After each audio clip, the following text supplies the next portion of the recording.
Hi, my name is Bethany Cagnol, and I'm the president of TESOL France, and with me here today is Stephen Brewer, who is our plenary speaker at the conference.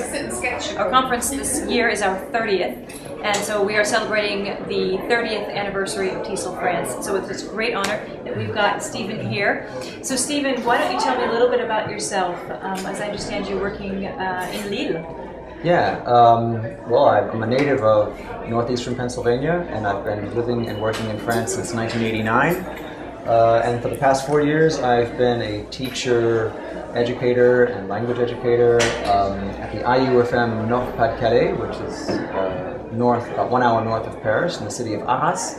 And that IUFM, which is a teacher training institution, was recently integrated into the University of Artois.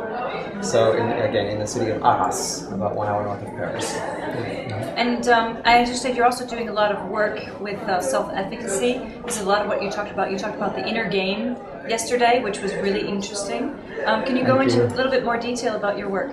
Well, yeah, after quite a few years of working with different types of students in France, kind of all ages I worked with in the classroom, I started to be quite interested in the fact that many students had a pretty low opinion of their abilities to learn a language. And so that got me interested in thinking about this kind of self-belief. And there's this theory of self-efficacy by the American psychologist named Albert Bandura, who's done a lot of work on this. And I kind of took his theory and conducted an investigation into this more psychological aspect of what's going on in a lot of the students' lives, which I think has a big impact on their ability then to kind of do what's necessary to acquire and learn a language.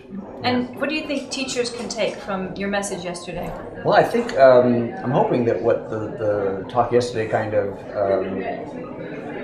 highlighted was that there's a need to really think about what's going on inside the learners and in between the teachers and the learners in the classroom.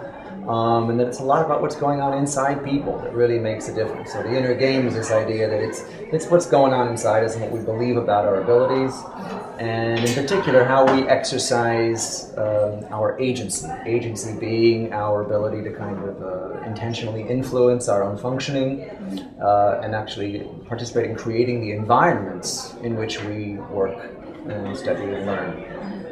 And you're also an avid pianist, as I understand. How long have you been playing the piano? Piano actually came into my life much earlier. I was about, I guess, 8 or 9 years old when I started playing piano, and I think that my experience as a practicing musician influences a lot of what I consider to be quite important in foreign language learning as well. And so, yeah, I've always seen connections between these two domains, if you will, and and yesterday's talk was no exception. I mean, I really see a connection between the inner game of music and the inner game of foreign language learning. That's fantastic. And what are you taking away from the weekend?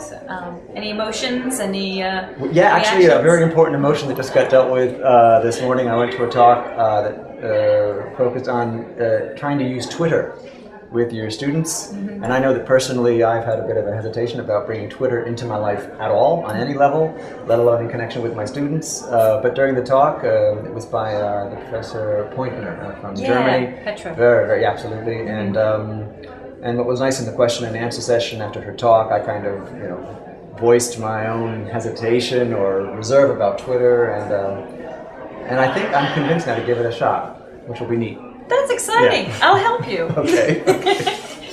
Well, I think that that wraps it up, and so thank you very much for watching, and stay tuned for more videos on the TESOL France YouTube channel, and we hope to see you sometime soon, either in Paris, Grenoble, Strasbourg, or in Toulouse, or maybe even in Ile de Réunion, where we're setting up some chapters of TESOL France. Thanks very much.